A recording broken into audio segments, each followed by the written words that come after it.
Hi, good morning or good afternoon. Today we're going to talk about the state of Hawaii. My name is Angel Vasquez, and my teammates are Cesar Montes and Michelle Rodriguez.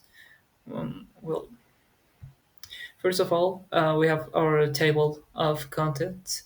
And number one, we have the presentation of the place. Number two, main traditions. Number three, typical food. Number four, main differences. And number five, English language variants.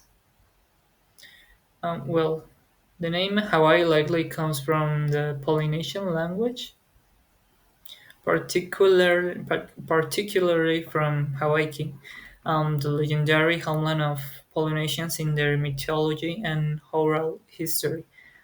There are eight main islands. The capital is Honolulu, on the island of Oahu. It became the number 50 U.S.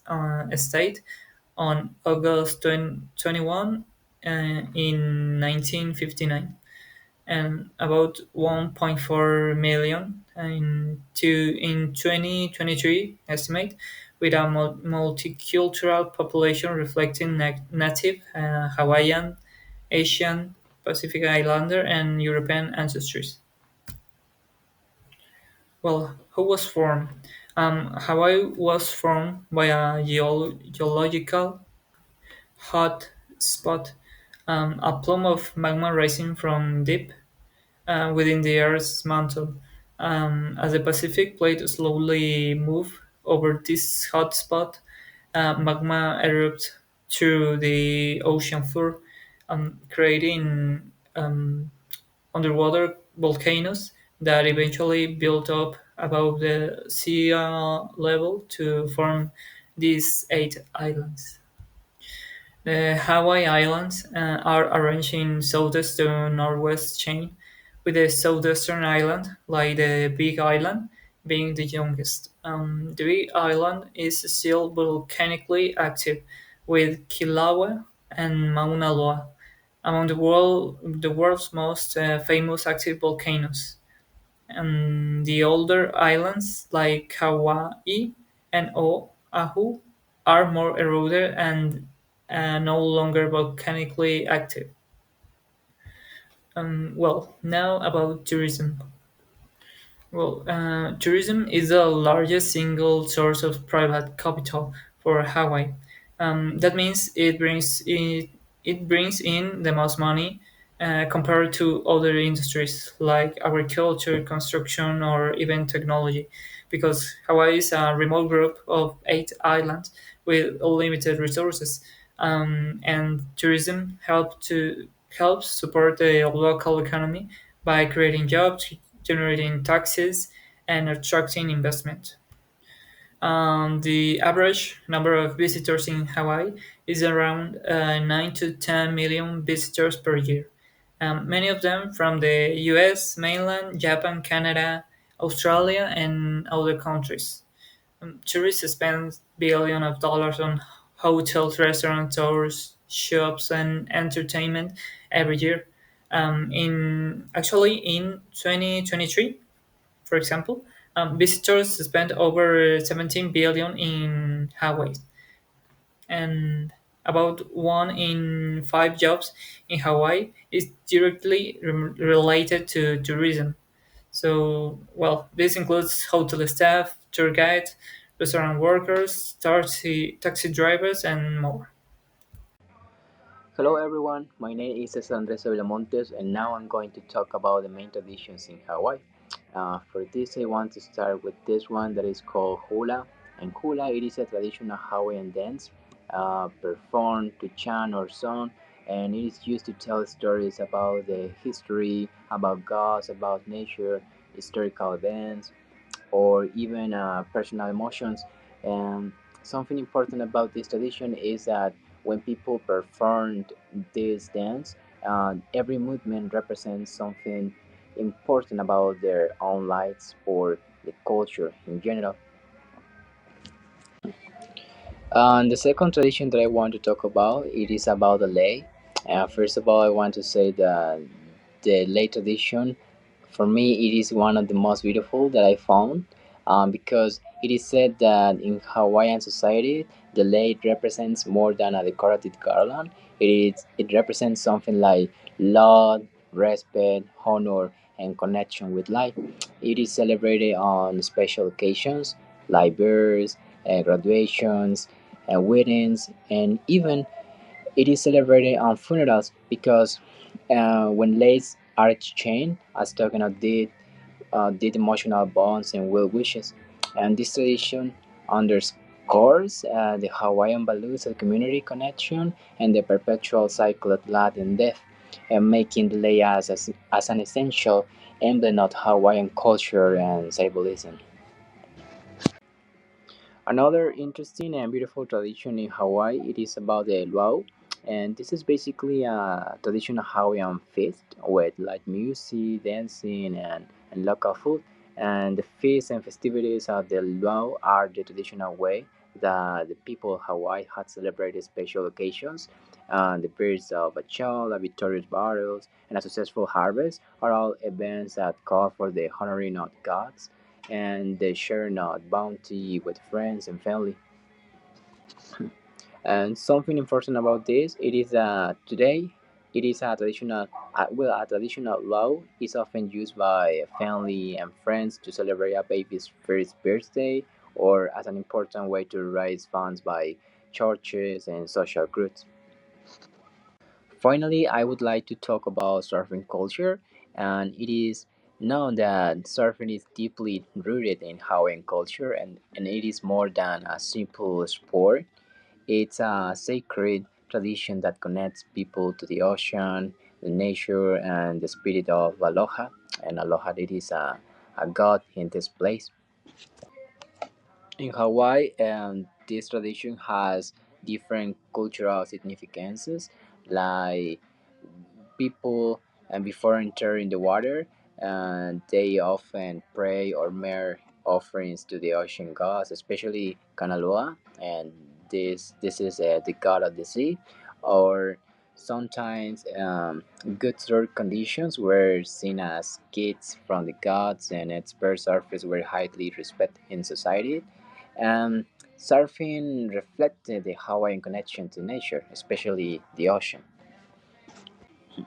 And today's cultural role is that surfing remains a living tradition in Hawaii. It's taught from a young age, often in family settings, and surfing continues to be a spiritual and lifestyle choice, closely tied to respect for nature, community, and cultural pride.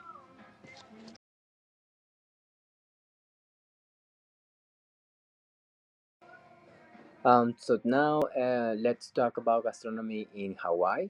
For this, I want to start saying that Hawaiian gastronomy is a unique blend of traditional native foods and multicultural influences from Asia, the Pacific Islands, and Europe. On this image, we can see the different type of dishes that are in Hawaii. But I have to say that traditional Hawaiian dishes like poi, like lau lau, lokomoko, and kalwa pig, and others um, will represent and reflect the indigenous roots in the islands. Um, Over time, immigrants from Japan, China, the Philippines, Korea, and Portugal brought their own culinary traditions to this place, leading to local favorites like pork, uh, plate lunches, and others. I had to say as well that now the modern cuisine it is a little different because well, especially through the Hawaii regional cuisine movement emphasize the fresh and local ingredients with global techniques. Overall, Hawaiian food it is not only about flavor. Um, I have to say that this part of the culture represent community, culture, and history, and a deep respect for the land and the ocean. Hello, my name is Michelle, and I explain the difference between Hawaii and Mexico. First of all, Hawaii was an independent country, but today is a state of United States located in the Central Pacific Ocean. And in Mexico, well, Mexico is an independent country located in North America, for the south of United States. Hawaii has the official language as English, but they speak Hawaiian as well. Um, in Mexico, the official language is Spanish, but there have a lot of native language speakers, and like Nahuatl, like Maya, uh, Zapoteco, etc. Their food is an Asian Pacific fusion in Hawaii, like poke, locomoco, and span musubi. In Mexico, well, the cuisine in Mexico is world renowned that with dishes like tacos, mole, tamales, tortas, enchiladas, etc. Eh, Hawaii is governed by USA federal laws and systems. Uh, on the other hand, Mexico is a federal republic with its own president, constitution, and laws. Hawaii has a unique policing culture influenced by the American and Asian traditions, and Mexico has a rich indigenous and Spanish colonial heritage with influence from Aztec, Maya, and Spanish culture. And Hawaii is famous for its volcanoes, surfing, tropical island, and luxury resorts. And Mexico is known for his beaches and ancient rooms, colonial towns, and vibrant cities. Oh, and then they have a lot of nice people. Hawaii has two variants of language. The first is Hawaiian English. This is spoken by the most people in Hawaii, and it's based on standard American English but with some unique pronunciation, intonation, and vocabulary. It may include words and expression borrowed from Hawaii, Pidgin, and Asian languages.